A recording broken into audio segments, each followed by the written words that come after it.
This is Daniel, your Game Master and Master of Ceremony. This is Tori, and I play Dooley. This is Sorcerer, and I play Ty. This is Becca, and I play Mirgrat. And this is Odyssey, a Babylon 5 story. Welcome aboard.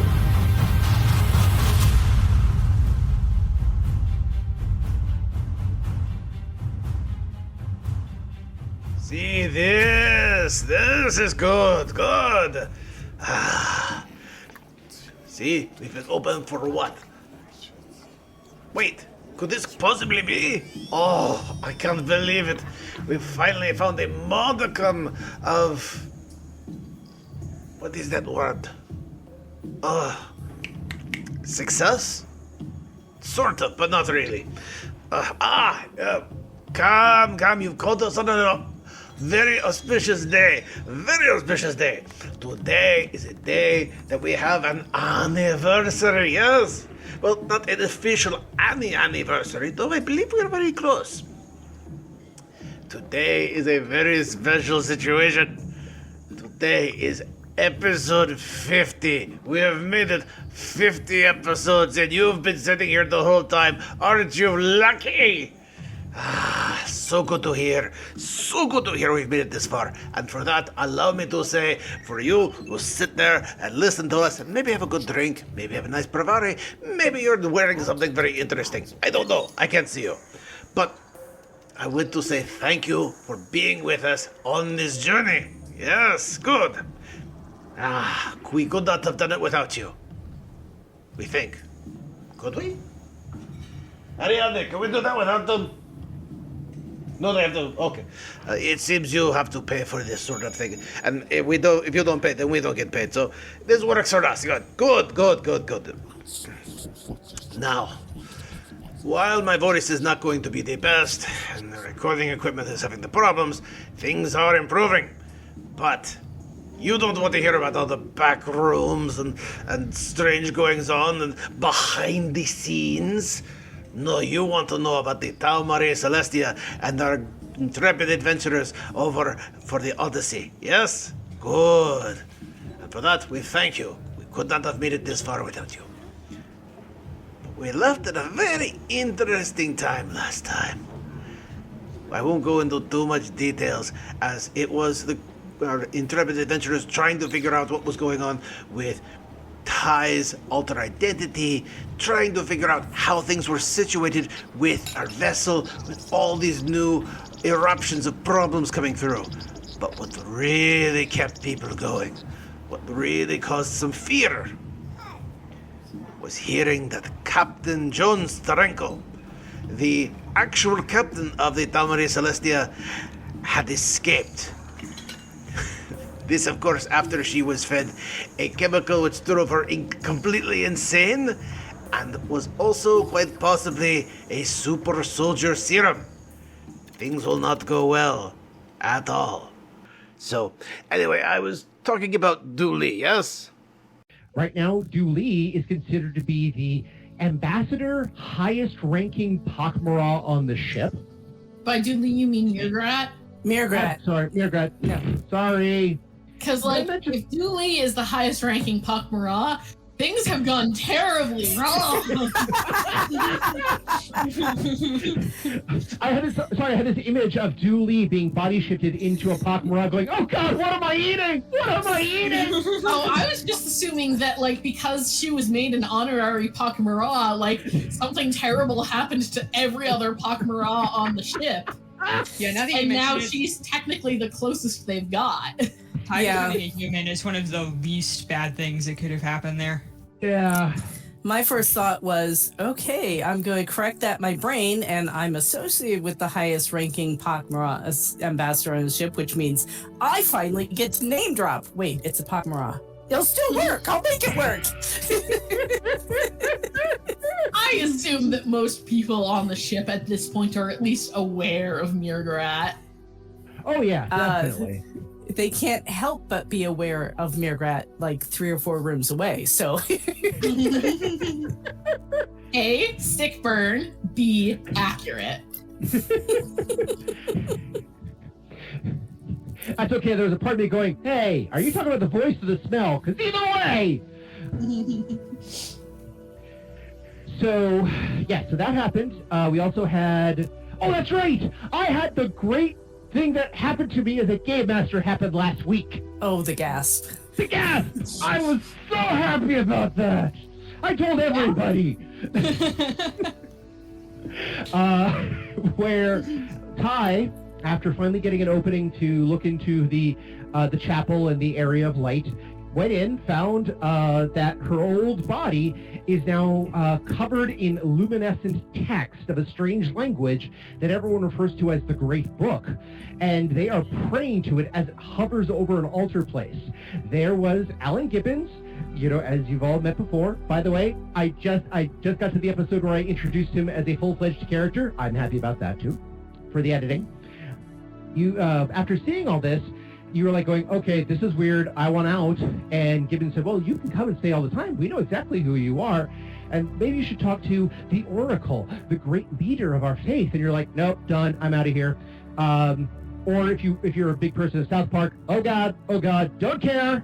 I mean, basically. So, yeah, you're playing Stan or Craig at this point.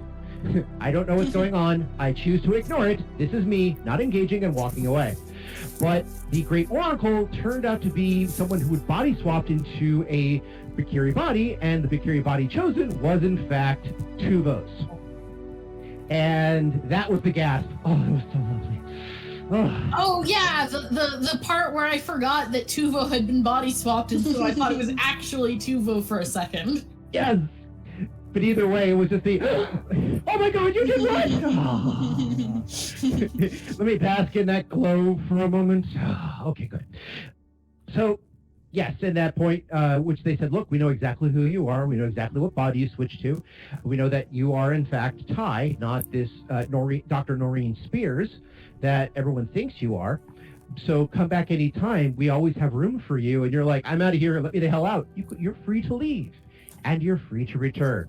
How Ty did not, throw the bird, I will not understand. But yeah, we'll get with that. It's a different PG. gesture. Yeah. She was in a hurry. Yeah, exactly. But you have to keep on brand, right? So while that happened, that's right. Ty... I could see Ty's gesture of casual affection being flipping people the bird. And so her silent, ungestured disdain would probably be sufficient insult for people she didn't actually want to deal with. Fair enough. So I guess you've been to New York and you've seen the New York hello. Oh yeah, that was the other part of last week too. Because after all this happened, you guys found the Technomage, who you then worked on doing some negotiation. Yes, Mirgrat has decided this Technomage is, quite frankly, an asshole. But Dooley went in and did some negotiations where the Technomage basically admitted he doesn't know how to get his ship out simply because, he doesn't know enough about what's connected to it or how to get it out of the structure without completely damaging the ship. And he just kind of wants his ship back. Yeah, I maintain my assessment that this is a substandard Technomage. Tied to the negotiations. Yep, which is what Ty does very well. Yeah. So between that and also, yes, the Technomage made its presence known to not the captain, the acting captain, John Miller, but in fact to the acting first officer, the Mimbari woman, whose name I have to pull up. So while that all happened, and I believe also... Sorry, you can keep talking. I'm just going to check on something right quick, but I'll be back in 3 seconds. Okay.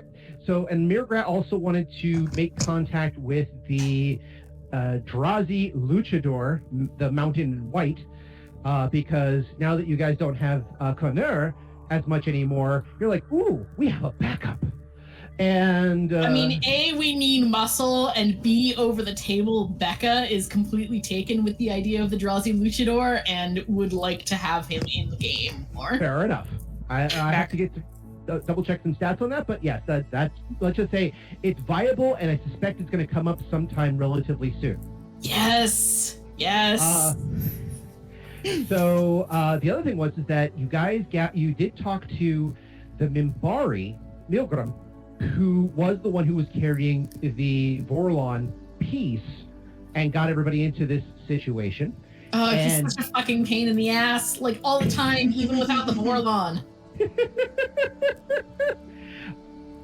Well, okay, when you look at the show, the mimbari come in 3 flavors: compassionate, angry, and helpful. And so you kind of have to figure out which version he is, and he's kind of not quite on the angry, but the compassionate comes off very weird. Yeah, he's condescending more than anything else. True, but let's not lie. Yeah, exactly. Thank you. It's like saying, these Vulcans are so cold and egotistical, and... Yes, my partner's contribution is space elves be like that. Let's not lie, they are space elves. Right, though. Yeah. Yeah.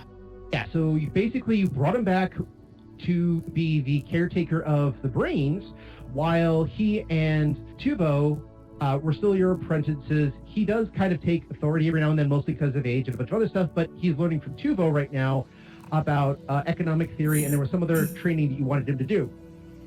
Yeah, And I think he takes authority mostly because he wants it. Let's be real honest about this. Well, he does come from a very hierarchical society, so yeah, it just kind of happens. Yeah, well, that's literally 10 directly years old. contraindicated by the very fabric of pak'ma'ra society, so he better fucking shape up. Yeah. What'd you say, Ty? Tuvo is literally a 10-year-old though, so I mean... Yeah, but also, Milgram is a convicted felon, essentially. So maybe, like, the guy who's fresh out of jail shouldn't be like, oh, yes, clearly I'm an authority on things.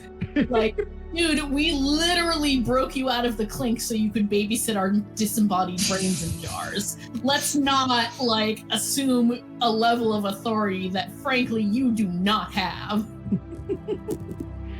Yeah, but he also did mention, like with the Technomage, that he thinks there's something, he had more information about the planets you were around, and mentioned, again, a little bit more about the first and last outpost, as well as the Technomage says, look, you're going to have to go down there sooner or later because there's something which you guys need.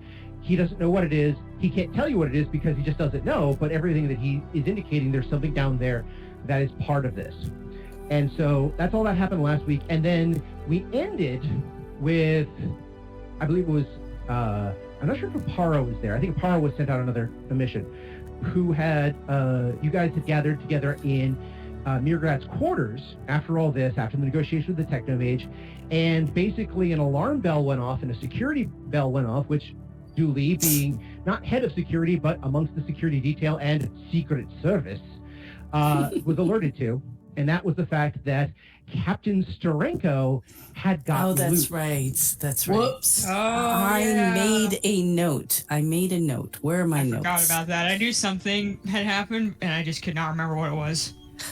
Yes. I wanted to ask Kali, because we ended mid-conversation with Kali. I wanted to ask Kali if the captain still had access to all the systems. Did anybody bother to, eliminate his password or something? Okay. Hold on a second. Right. I just realized, with our introduction just took up 27 minutes. I'm like, God, I have to edit that out? Fine, fuck it. I'll deal with it later. So anyway, That's what editing software is for. It is. Normal. We do this every time. Yeah, I know. We spend about an hour. We spend about half an hour chatting, about half an hour talking about the game, and then we finally start. Gotcha. Yep, Okay, that's no worries. gamers everywhere. Yes. The game is from 6 to 10, but you can show up at 7 if you really want to, because we just spend the first hour talking. Because you have to have the introduction. Is everyone sitting comfortably? Good. Then we'll begin. So while talking to Kali, you asked, does she have still have security authorizations? and this and this. And Kali says, nobody's taken them down as far as I know, because nobody's taken them down as far as I know. As far as I know, they should be in the system, because she was expected to come back from medical leave when she was cleared. So she starts going, I'll see what I can clear out, but she's got better authorization than I do, and for security reasons, but let me see what I can do. And you could see her or hear her tapping away at a keyboard, trying to do some stuff. Yeah, that's a hell of an oversight, Home Slice. Yeah.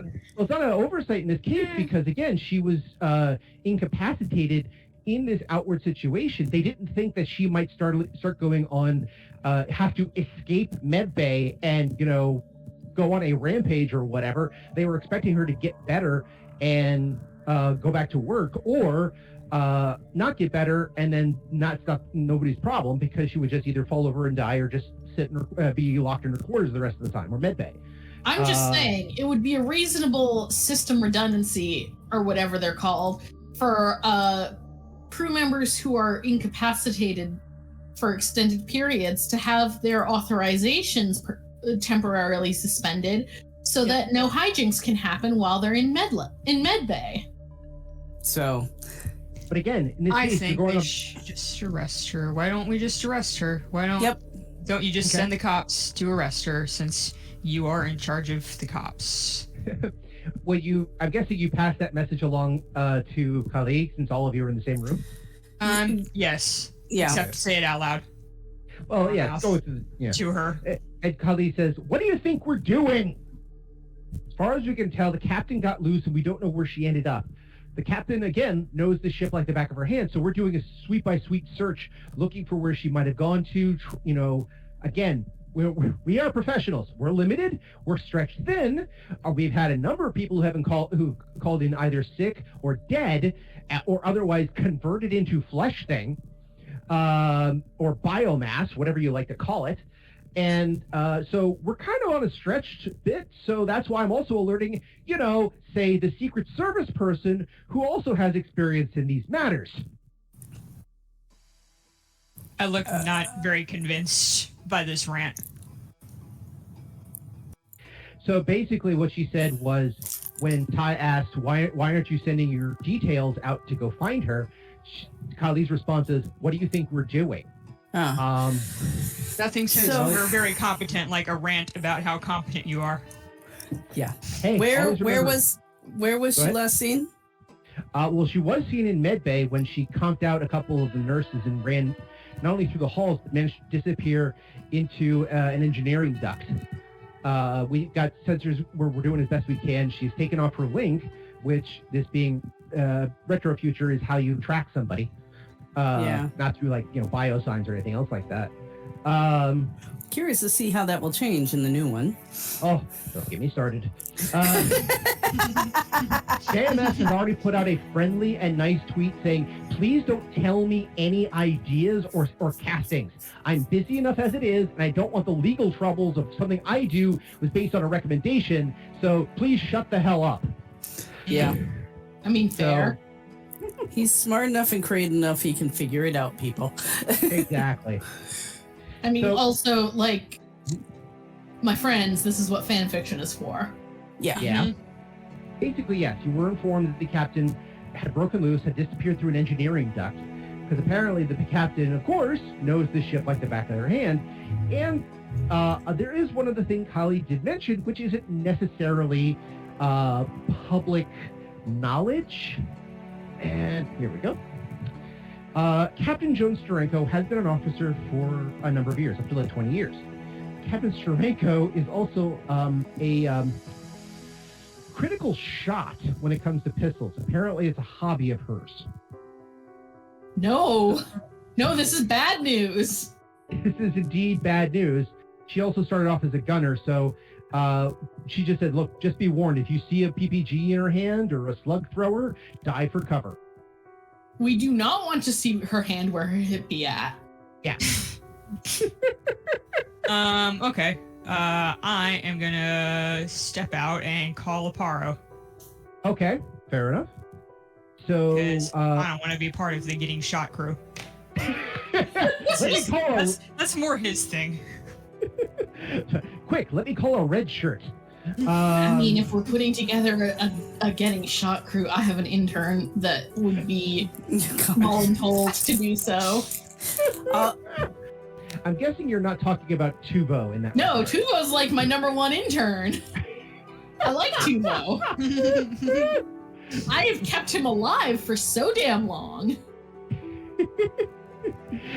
Dear Milgram, I'm sorry to say, but we all find you a fucker. Please die. I think I would couch it more in the vein of exciting advancement opportunities. I did say not to bust him out of jail. Yeah. Although not for this specific reason, but you know. Yeah, like, I understand that you didn't want to bust him out of jail, but I also understand that it wasn't because you thought he would be annoying. Well, no, but he's a mimbari. That's kind of expected. Is that racist? Mm-hmm. We've Fair already enough. covered that Ty is low-key pretty racist. Like, come on. Let's just say that it is part of a stereotype. Yeah, okay. I mean, Mirgarat doesn't really hold to stereotypes because they think that they are a pak'ma'ra who has become aware of what the pak'ma'ra stereotypes are. Oh, yes. Oh, that goes without saying. As one might when dealing with a lot of non-pak'ma'ra. Mm-hmm. You know, and considering that you, as a pak'ma'ra, as a kind and gentle pak'ma'ra, have gone so far as to wearing your ornate necklaces to help the interaction with other races. So, yeah, you understand some of the stereotypes. You kind of go, oh, it's okay. So, when you see the mimbari, and in this particular case where Ty says, mimbari are like that, while some people would kind of, lean into that going, yeah, okay. There's of course Dooley going, are you sure? Or is it like the smell reaction? Or people just see the goofy pak'ma'ra and not think anything lovely from them? And then then you kind of turn to Milgram and go, who Milgram goes, it's funny that you mentioned that. I have read several treaties and texts upon such ideas. And you're like, okay, shut the hell up, Milgram. We'll get to you later. Yeah, I mean, he is annoying and I don't like him, but it's not racially motivated. No, it's just, yeah. Honestly, I liked him a lot more before I got to know him personally.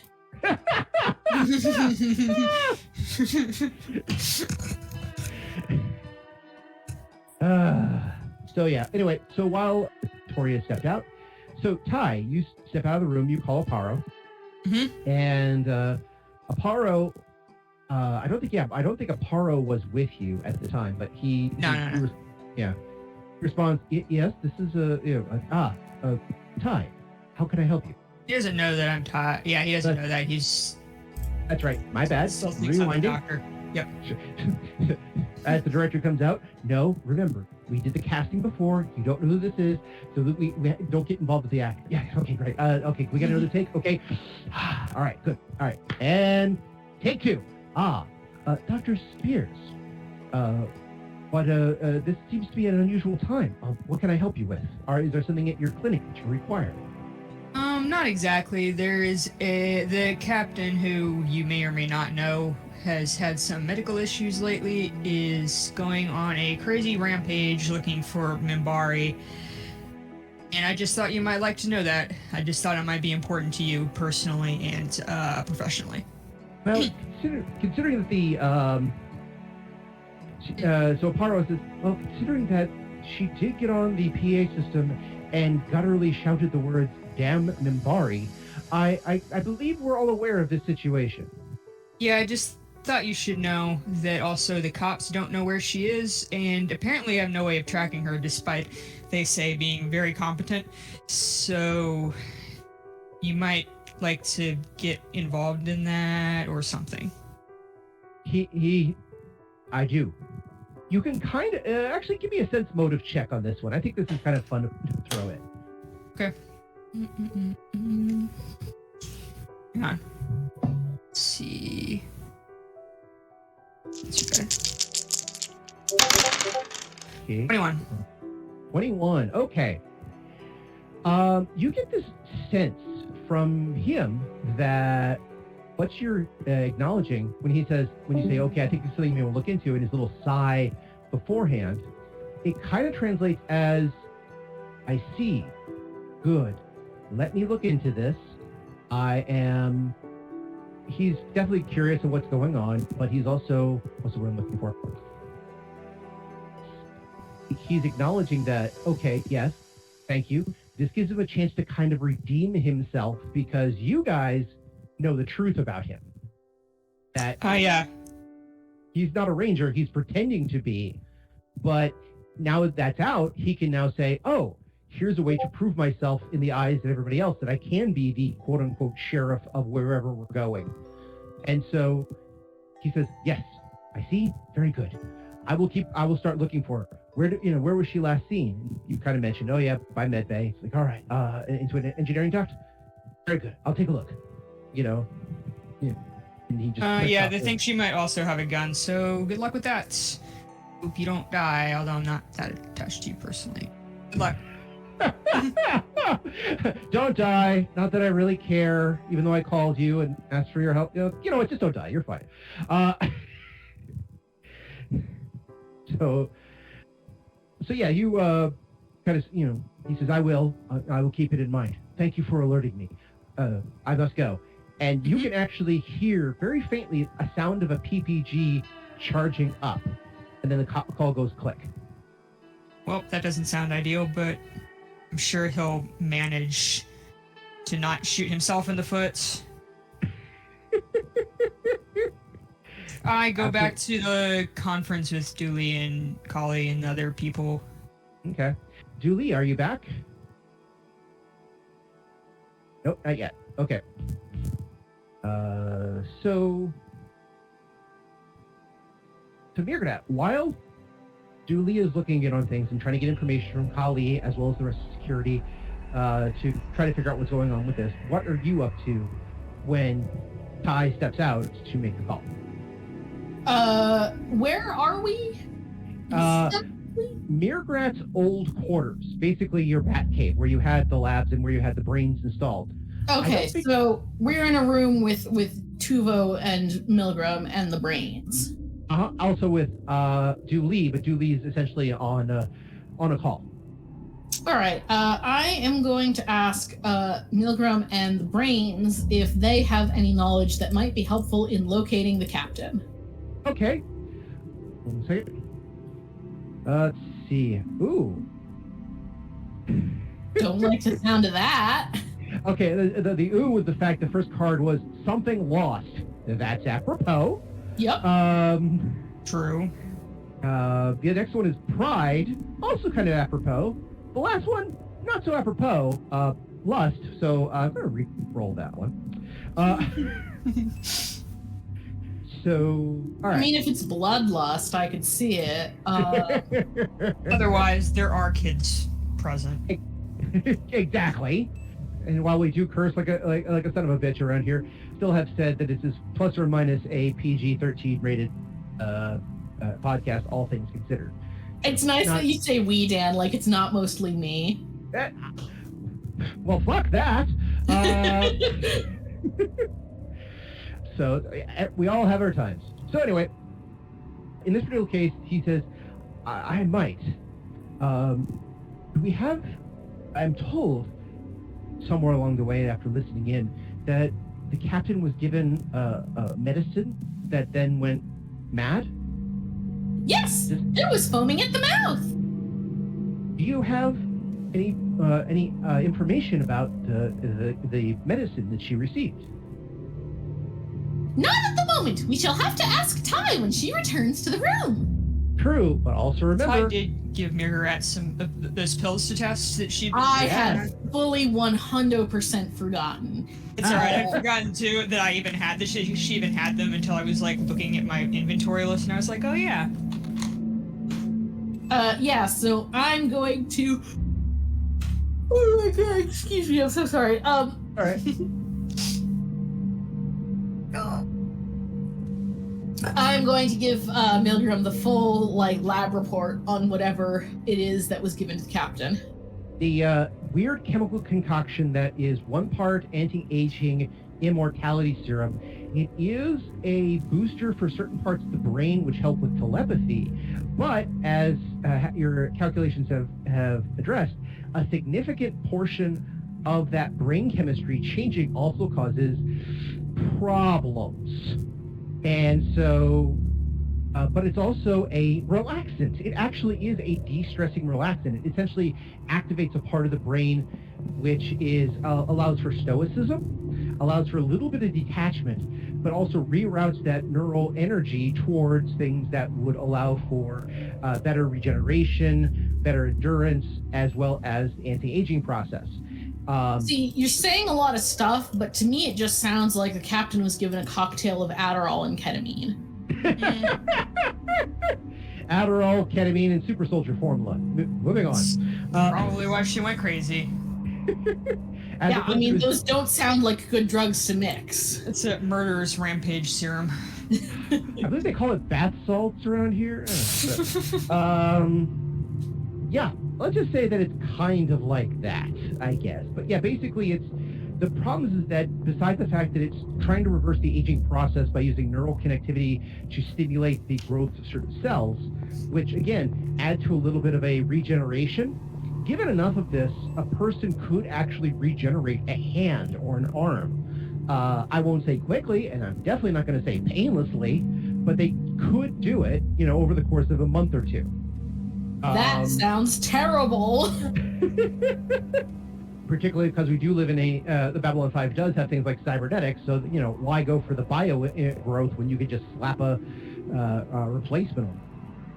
The only answer I can come up with is because you belong to a weird religion, which is also something that I can see being the case in the Babylon 5 universe.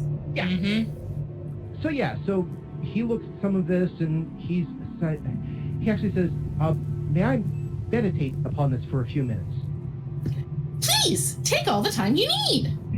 Hi, please sit the hell down and shut the hell up. Go meditate, go.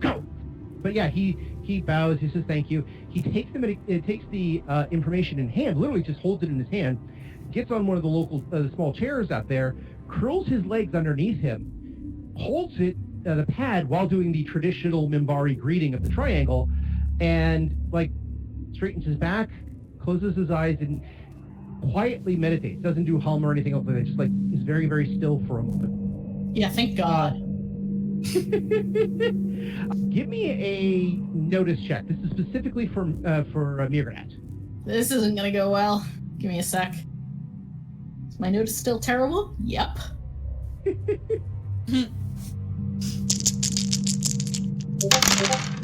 10. Okay. Give me a quick telepathy check. That might go slightly better.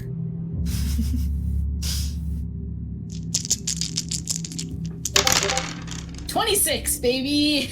All right. So while you don't notice a lot, you just kind of notice enough to be aware of something. Again, you couldn't say, and this is what I saw, Your Honor, but you could go, I have a hunch about something. So you kind of open yourself up to listen to the voices around and the sounds around telepathically. And you are kind of hearing, the best description I can come up with on the fly is, imagine, if you will, a Babbage machine. You know what I mean by a Babbage machine, right? Yes. Okay, good. Now imagine a Babbage machine that instead of making clicking noises or electronic, flickers back and forth like you would for, say, the Turing machine later on, imagine instead it's neurons and voices. Just little vowels and consonant noises at random, but like a barrage of them just back and forth. And so you're detecting that from Milgram himself as he meditates for a moment or two. And the funny thing is that whatever he's doing, it sounds so different than anything else you've ever encountered, even telepathically. And I know you have the alien adaptation, which allows you don't take the negatives for contacting another species' mind, but in this particular case, it's really weird. And so after a few moments, he opens up his eyes, and he says, humans shouldn't have this. How did he get it? How did you acquire this?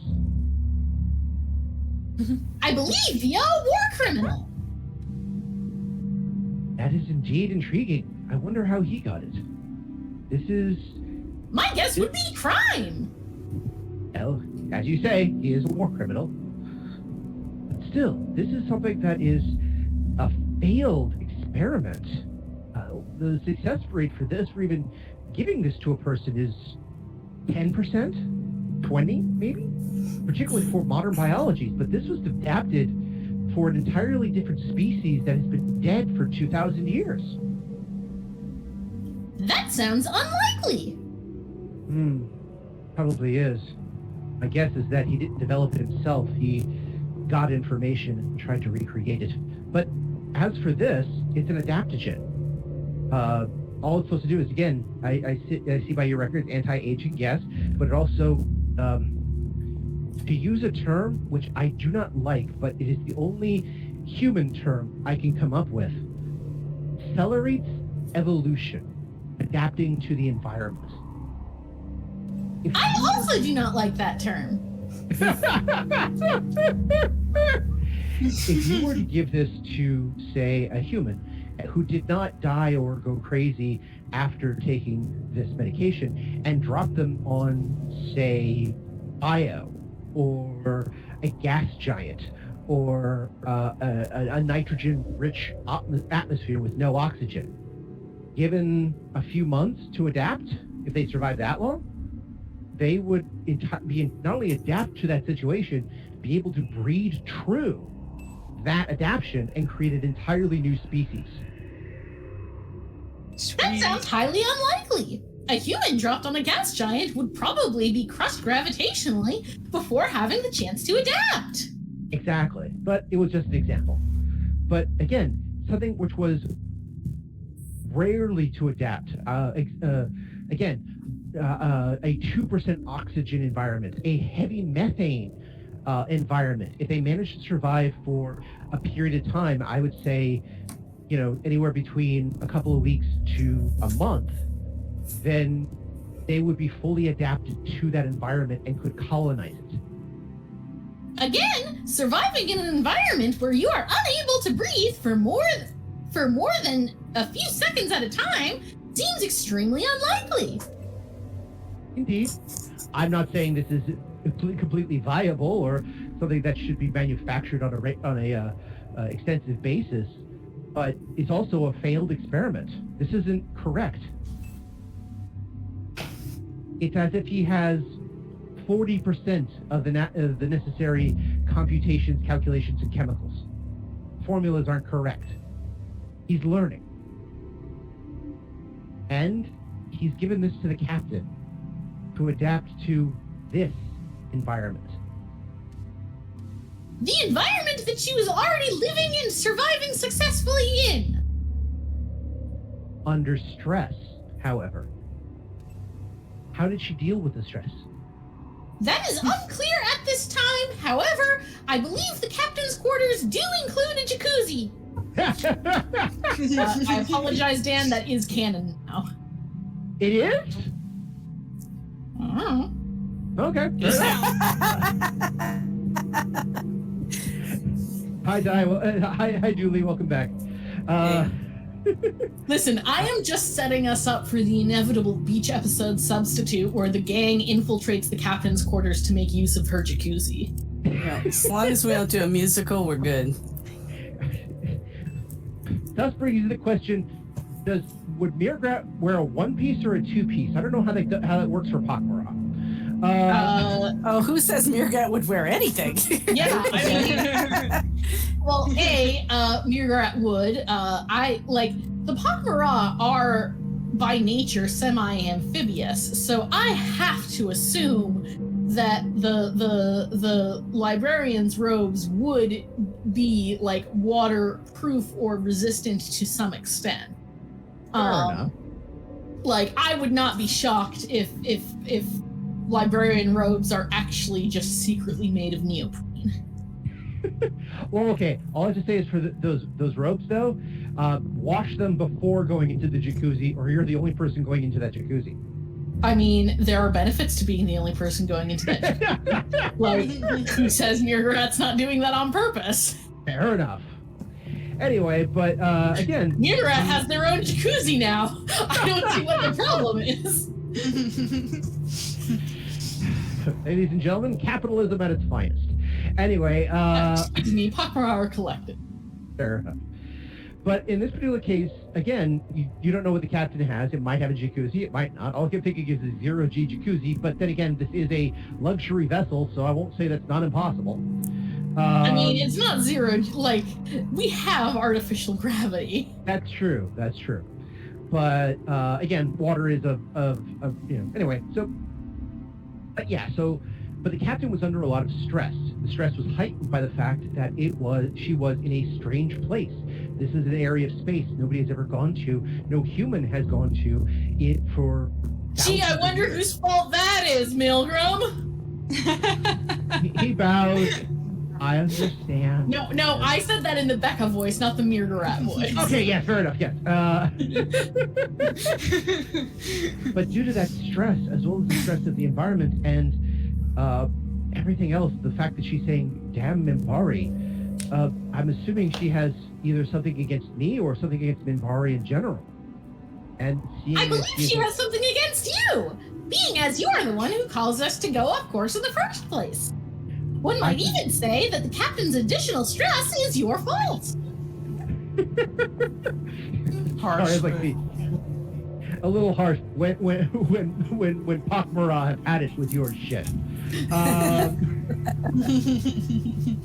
Listen, I'm not going to confirm or deny whether or not Murgarat has fingers, but if they do, I know exactly where those fingers are pointing. Gotcha. Fair enough.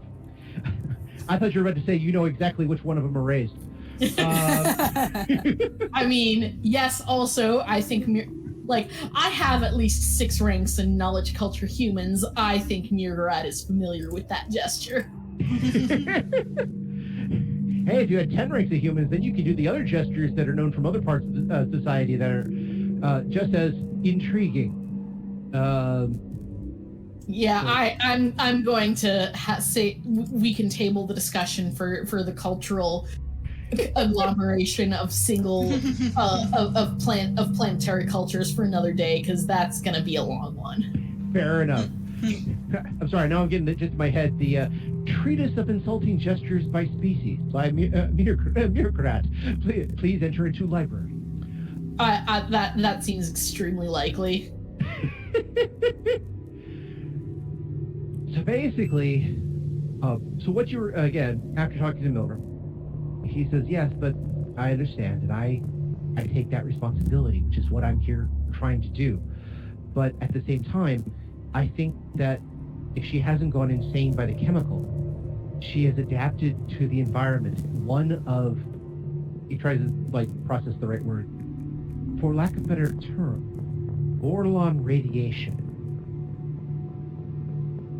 This is Vorlon space, or was at one point, essentially. So some of the residue would have also been left from their touch, since they are ancient species.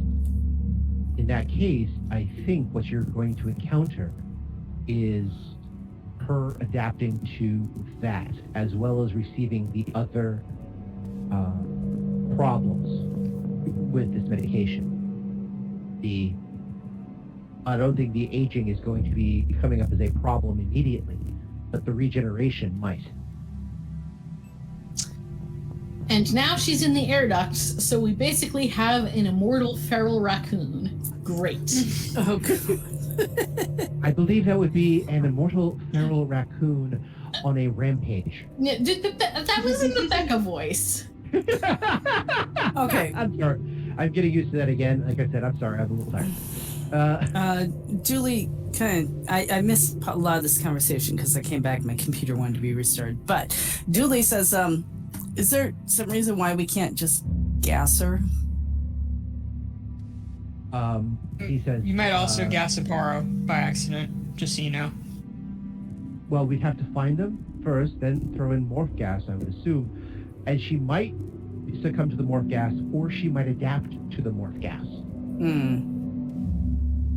And you might gas a Paro. You may or may not care about that, but... Well, I mean, so they both go to sleep. That would be one outcome, and that's not a bad thing. If only a Paro goes to sleep and she's still on her murderous rampage, then that's an issue. Especially given that a Paro is a mimbari. Yeah. And in that pause, as everyone thinks for a second. All right, so what are we doing? Aparo's on the job. I say we just wait for him, and see if he can do it. See if he can deal with this. We could probably put everyone into lockdown, though. That might be useful. That might be a good idea. Perhaps we should guard our own air then, just as a precaution. I don't really know what you expect me personally to do. If she comes out of the air vents, can she even fit through the air vents in the quarters? That seems unlikely. There's only one way in or out, and that's the door. So we'll just tell these dummies not to open the door for strangers. You would think they would be good at that by now, but... Okay, so basically the idea is to issue a ship-wide lockdown so that security can go through the doors and rooms to try to see if they can find the captain and deal with her, while at the same time keep everyone kind of safe as best they can, right? Yes. Okay. I mean, maybe we should go with like a cover story. Like we could tell them there's actually a feral raccoon, because I feel like that might incite less panic than like. Yeah, the captain is out of her mind and wants to murder. The captain who's a former sharpshooter wants to do a genocide right quick. Yeah, that's probably a good idea actually. Just tell them there's like a security system test or something. Okay. I mean, a security system test does sound like an obvious lie, but like... It'll keep them guessing what the lies covers, so they'll be entertained for a few hours. Oh, that's a good point.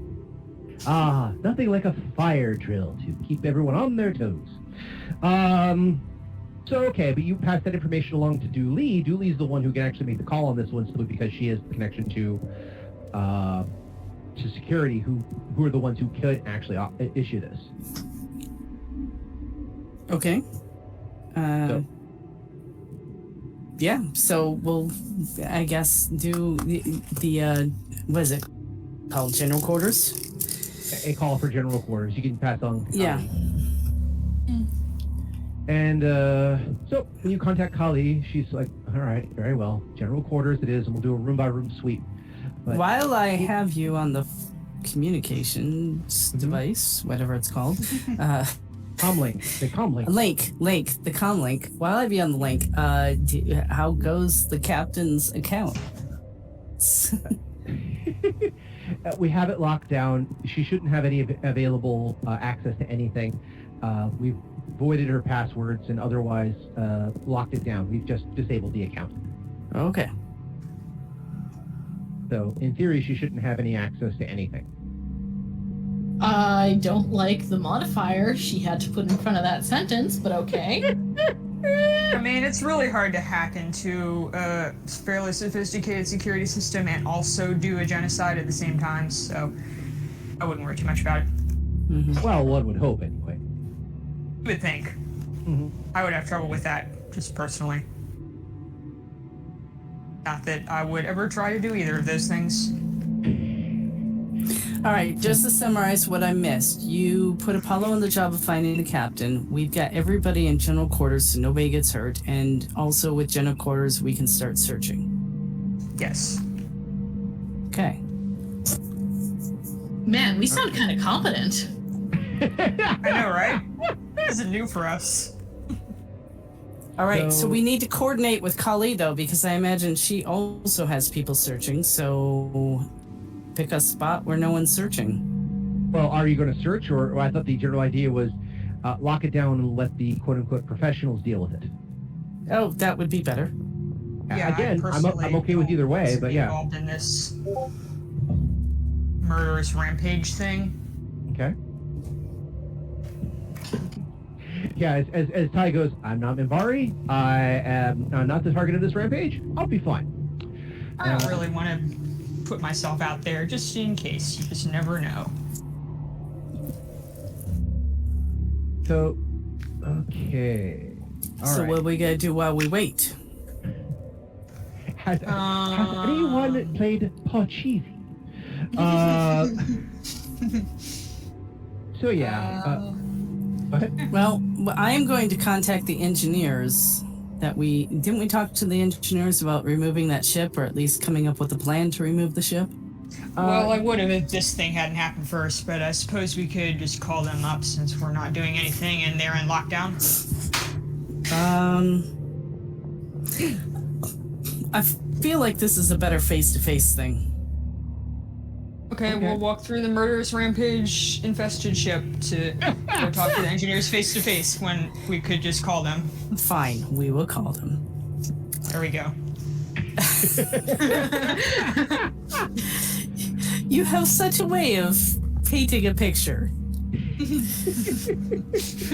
Actually, like you think, it's okay. Me as the storyteller is like the, this is like that scene from Stranger Than Fiction. I can work with this. Yeah, Ty is not that dumb. It's okay.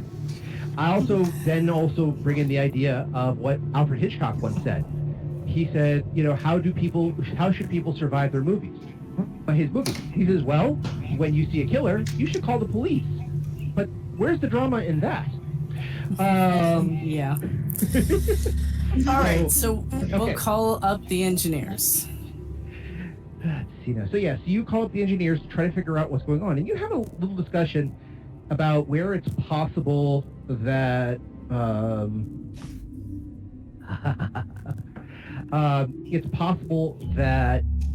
they might be able to do something, but unfortunately, wherever they put that, as far as they're concerned, there wasn't a ship they put in. It was just a piece of wreckage. Essentially, they recycled deck plating into, infrastructure, and so,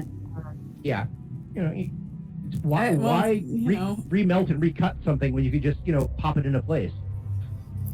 I don't care what they call it. We need to get it free and send it on its way. He said, well, that's going to be a trick.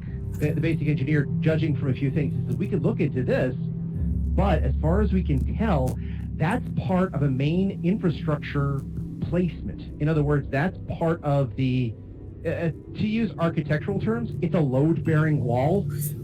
Okay, so you brace it up, take it out, put it in a new load-bearing wall. Which they say, which we could do in dock. We're in the middle, we're kind of now stopped being a ship and are now mostly a space station without a dock. So if we were in a dock, yeah, sure. But we're not in a dock. Harder to do. Harder. Okay, well, I guess write up a report and keep working on it and send me the report so I can tell this fucking guy that we are working on it and that he also needs to hold up his end of the bargain, or also work on his end of the bargain. And just so the engineers know, we're gonna tell him his end of the bargain is getting us closer to home. So there's the incentive. That's definitely a good incentive. What was that, Dan? I said, yeah, it's definitely a good incentive. So he says, let me, if we can get closer to home, better. So let me talk to my guys. Let's see what we can do. He actually kind of shakes his head and says, if worst came to absolute worst, we could blow out that section, have the entire first class area sealed, which would prevent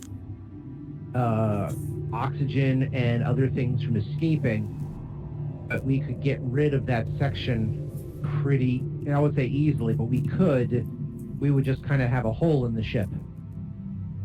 But it would be sealed, so we wouldn't be losing life support or anything else like that. Oh, I didn't buy any shares in this particular venture, so it does not bother me.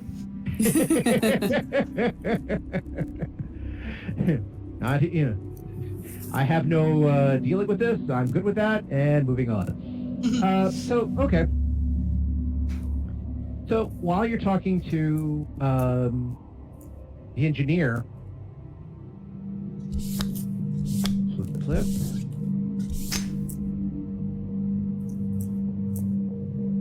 Oh yes, of course. Oh no! What did you draw? Let's just say one of the cards was bad news. I didn't know there was a card called bad news. This is fun. You have a strange idea of fun. I'll bring that up to therapy. So, it's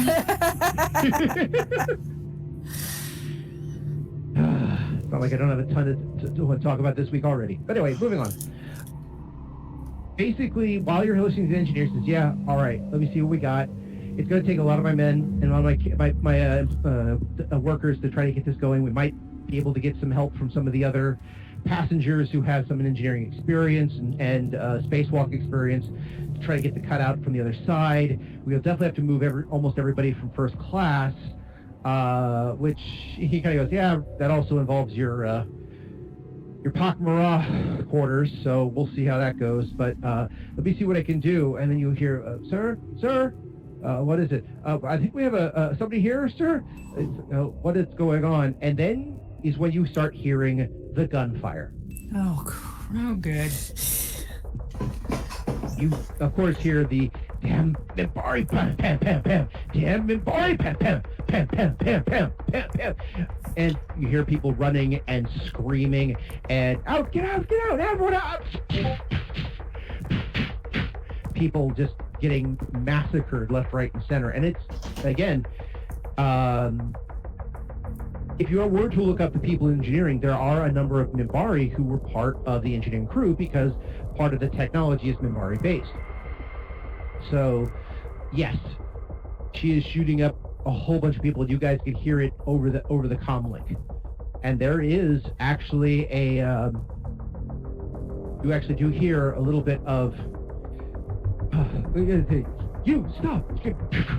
Don't do that! Don't! I got it over here! Come on, do it! And you give me a notice check from both of you.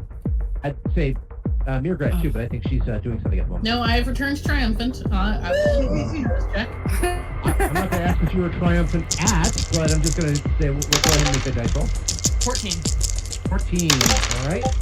17. 17. One of your better notice checks. And Huli. 23.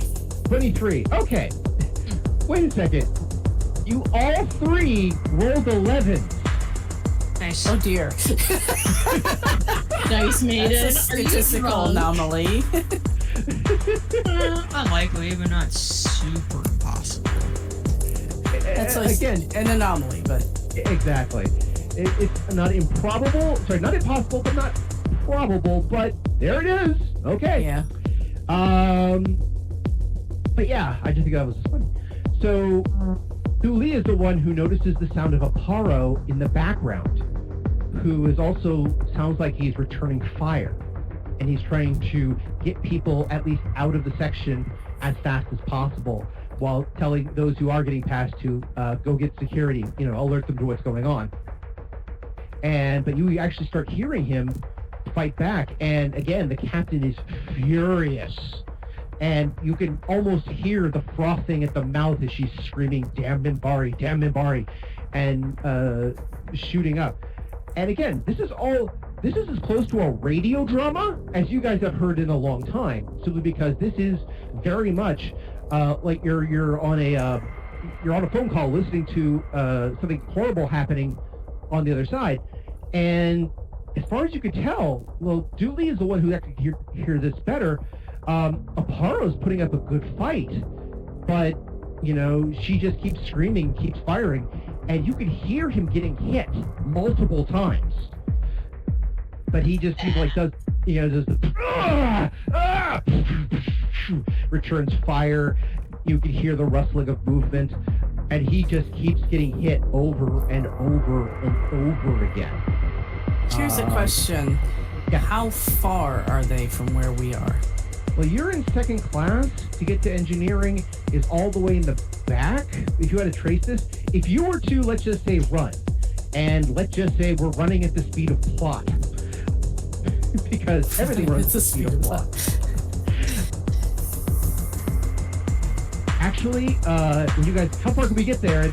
And everyone's like, oh, and you're thinking, oh god, we have to get to engineering. It's going to be through the steerage area. Well, this is going to take us too long. Yeah, no. So I'm gonna Actually, turn to Ty. Milgram stands up and says, if you turn to the left after leaving, there's a engineering word was coming to my head was turbo lift, but it's not correct. Basically a vacuum tube they use for transporting equipment from this section to engineering very quickly. If you get in that, you can be there. Pass. Why don't you call your cop friends and have That's them what I was, yeah, get that's there what I was gonna and say. throw a bunch of gas in there right now. Yeah, Okay. so I'm hanging up, I'm calling Kali and saying, Aparo's found them, they're in the engineering such and such. We were talking to the lead engineer. She is shooting everyone. Bring gas. She immediately goes like, got it. Engineering section in the looking on for the chief engineer, like found his thing. Okay, there it is. And so, all right, got to release some more gas. All right, got it. You know, hit it. She says, okay. Get More medics gas. there. Alerted. Go ahead. And he's like, I'll let Dr. Rule know, and we'll get more medics from Medbay there. Got it. She said, good work, Julie. I know this is probably just a weird situation, but good work. Hopefully this is taking care of things.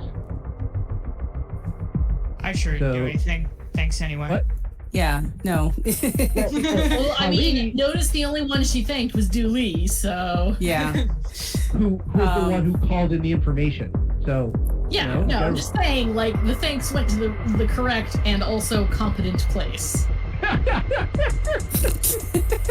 God. Like, All right. I'm, like, Dooley's clearly the only adult in this situation.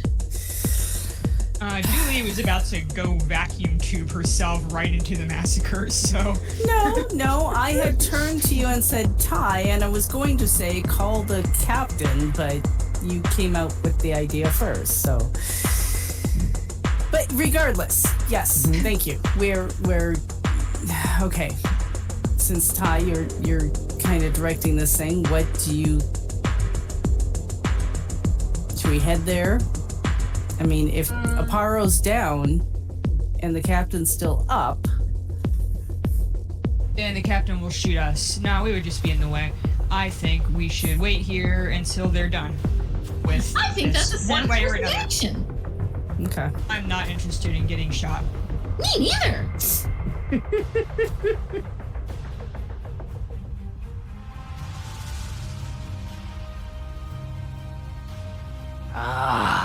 Could this quite possibly be a showdown in a no man's land for a cowboy of the modern day? That is what they're saying, yes?